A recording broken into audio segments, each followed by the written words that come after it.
ముందుగా మీడియా మిత్రులందరికీ నమస్కారం అండి. ఈరోజు మనం ప్రెస్ మీట్ పెడుతుంది నిన్న లేక మొన్న, అనగా 3వ తారీఖు ఎర్లీ మార్నింగ్ వైఎస్ఆర్ కాలనీలో జరిగిన ఇన్సిడెంట్ గురించి మనం ఈరోజు ప్రెస్ మీట్ పెట్టడం జరిగింది. సో ఈ ఇష్యూ గురించి వస్తే ఫస్ట్ దీంట్లో అక్యూజ్డ్ ఎంతమంది ఉన్నారు, వాళ్ళు ఎవరు అనేది చెప్తాను. దాని తర్వాత ఇది ఎందుకయింది, ఇన్సిడెంట్ ఎందుకయింది అనేది కూడా చెప్తాను. సో ఇందులో ముద్దాయిలు వచ్చేసి జావేద్ హుసేన్, షామీర్ హుసేన్, షేక్ ఇలాహీ, వేంపల్లి మస్తాన్, ఆమిర్ సాహెబ్, విశ్వనాథ్ బాబు. ఈ విశ్వనాథ్ బాబు ఎవరైతే ఉన్నారో తన కార్ డ్రైవర్, తన కార్ తీసుకొనేసి వీళ్ళందరూ మార్నింగ్ వస్తారు. సో ఈ ఇన్సిడెంట్లోకి వెళ్తే ఎందుకు ఇదైందని చూసినట్టయితే వీళ్ళకి ఎప్పుడు ఈ షేక్ సలీం బాషా అని చెప్పేసి తను ఉన్నాడు. తను వైఎస్ఆర్ కాలనీలో ఉంటాడు. వాళ్ళ ఫాదర్ వచ్చేసి మహబూబ్ బాషా. ఒక 1 year బ్యాక్ తను రాయచోటికి వెళ్తాడు. రాయచోటిలో ఇప్పుడు ఎవరైతే ఈ అక్యూజ్డ్ ఉన్నారో వీళ్ళందరూ కూడా రాయచోటికి చెందిన వాళ్ళు అనమాట. రాయచోటిలో కాసిం సాబ్ అని చెప్పేసి వాళ్ళ అన్న ఉంటాడు. అక్కడ 1 year బ్యాక్ వెళ్ళినప్పుడు అక్కడ హార్ట్ అటాక్తో చనిపోతాడు అనమాట. చనిపోయినప్పుడు అది వీళ్ళే ఏదో చేశారు అనే అనుమానంతో కంటిన్యూగా ఉండింటారు.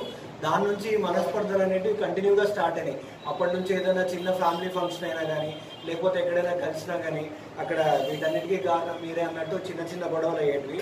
ఇదే విధంగా ఆగస్టు 15 రోజు కూడా మన మదనపల్లిలో వాళ్ళు వచ్చినప్పుడు కూడా చిన్న ఇష్యూ అయినప్పుడు వాళ్ళకి చిన్న గొడవలు అయినాయి అనమాట. అయినప్పుడు కూడా అప్పుడు కూడా ఇదే దీని టాపిక్ గురించి వచ్చింది. సో దీంతో పాటు ఇంకా వీళ్ళకి ఏమేమి మనస్పర్ధలు ఉండేటంటే, కొంచెం వీళ్ళ నాన్నగారు ఎప్పుడైతే చనిపోయినప్పుడు ఈ ప్రాపర్టీ ఇష్యూస్ ఏదైతే వీళ్ళకి ల్యాండ్లు వచ్చేట్టు ఉన్నాయో దీనిపైన కూడా కంటిన్యూగా గొడవలు జరుగుతూ ఉండేవి. ఇట్లా ఈ విషయం గురించి, వీళ్ళ నాన్న చనిపోయిన విషయం కావచ్చు, లేకపోతే ఈ ఆస్తుల గురించి వీళ్ళకి ఏవైతే ఉన్నాయో వీళ్ళ యాన్సిస్ట్రల్ ప్రాపర్టీ, దానిపైన కూడా కంటిన్యూగా గొడవలు జరుగుతున్నాయి. ఇదే విధంగా వీళ్ళు ఏం చేశారంటే 3వ తారీఖు midnight 12 గంటలకు ఫోన్ చేస్తారు. ఫోన్ చేసినప్పుడు కూడా మళ్ళీ ఏదో గొడవ పడతానే అదే రోజు ఈరోజు ఏదో ఒకటి చేయాలా, ప్రీ ప్లాన్తో వీళ్ళు ఏదో ఒకటి చేయాలనే విధంగానే రాయచోట్లో బయలుదేరుతారు. ఒక కార్ తీసుకొని బయలుదేరిన తర్వాత ఆన్ ద వేలో ఒక పెట్రోల్ తీసుకుంటారు. ఆ కార్కి డీజిల్ చేయించుకుంటారు. అదే టైంలో ఒక బాటిల్ తీసుకొని పెట్రోల్ తీసుకొని వస్తారు. సో దట్ మీన్స్ ప్రీ ప్లాన్డ్గా దీనిలో వచ్చిన తర్వాత వీళ్ళని ఏదో ఒకటి చేయాలన్న ఉద్దేశంతోనే బయలుదేరి వస్తారు అనమాట. ఇక్కడికి వచ్చే టైంకి మార్నింగ్ 5:30 అండి. వైఎస్ఆర్ మార్నింగ్ వచ్చేలోపు అరౌండ్ 5:30 ఆ టైంకి వచ్చారు. వస్తానే కూడా ఫస్ట్ ఇనీషియల్గా రాగానే వీళ్ళ దగ్గర రాడ్లు ఇవన్నీ ఉన్నాయి. ఉన్నప్పుడు ఏం చేశారు, ఆ గేట్ని, దానికి గ్రిల్ ఉంటుంది, ఇంటికి గ్రిల్ ఉంటే దాన్ని కొట్టడం స్టార్ట్ చేశారు. సో ఆ టైంలో 5:15కి ఫస్ట్ ఈయన ఎవరైతే ఉన్నాడో దీంట్లో అసలు ఆ ఇంట్లో రెంట్కుంటాడు తను, రమేష్ నాయక్ అని చెప్పి, ఈ వీళ్ళ ఇష్యూస్తో ఎటువంటి సంబంధం లేని వ్యక్తి కింద రెంట్కుంటాడు గ్రౌండ్ ఫ్లోర్లో. వీళ్ళు రాడ్లతో గ్రిల్ కొడుతుంటే సౌండ్ వచ్చి బయటకు వచ్చాడు.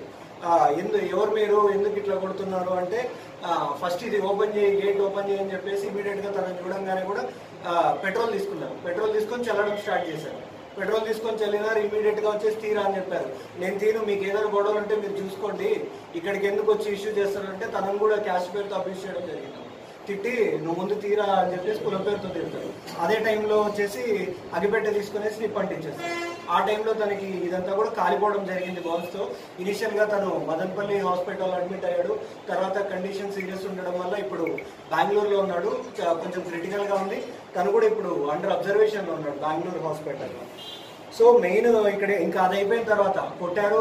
అదే టైంలో ఇంకా తీయట్లేదని చెప్పేసి రాళ్ళు తీసుకున్నారు. రాళ్ళు తీసుకొని ఇంటికి 1 floor 2 floors ఉంది, దానికి కూడా మొత్తం రాళ్ళు వేయడం స్టార్ట్ చేశారు. అది అయిపోయిన తర్వాత ఇంకో వ్యక్తి వచ్చాడు బయట నుంచి కాపాడడానికి. రమేష్ నాయక్ ఎవరైతే ఉన్నారో చుట్టుపక్కల హెల్ప్ కోసమని ఇంటి దగ్గరలో ఉండే ఒక వ్యక్తికి ఫోన్ చేశాడు. చేస్తే తను వచ్చే లోపల ఎవరు మీరంటే, నువ్వెవరు రాసలు అని చెప్పేసి తన మీద కూడా అటాక్ స్టార్ట్ చేసి తన బండిలో వచ్చాడు, 2 wheelerలో వచ్చాడు. బయట పెడితే ఆ 2 wheelerని కూడా డ్యామేజ్ చేసేసాడు. సో ఆ 2 wheelerలను డ్యామేజ్ చేశాడు. పాపం ఎటువంటి సంబంధం లేని వ్యక్తి మీద పెట్రోల్ పోసి ఇమీడియట్గా తగలబెట్టడం జరిగింది. తనని ఇమీడియట్గా వాళ్ళ వైఫ్ ఎవరైతే ఉన్నారో వాళ్ళు వచ్చేసి అక్కడ లోపల దుప్పటి ఉంటే అప్పుడప్పుడు ఇమీడియట్గా ఆర్పడం జరిగింది.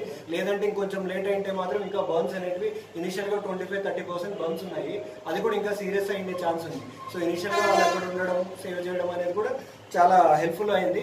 ఇప్పుడు యాజ్ ఆఫ్ నౌ అయితే క్రిటికల్గా అండర్ అబ్జర్వేషన్ బెంగళూరు హాస్పిటల్లో ఉన్నాడు.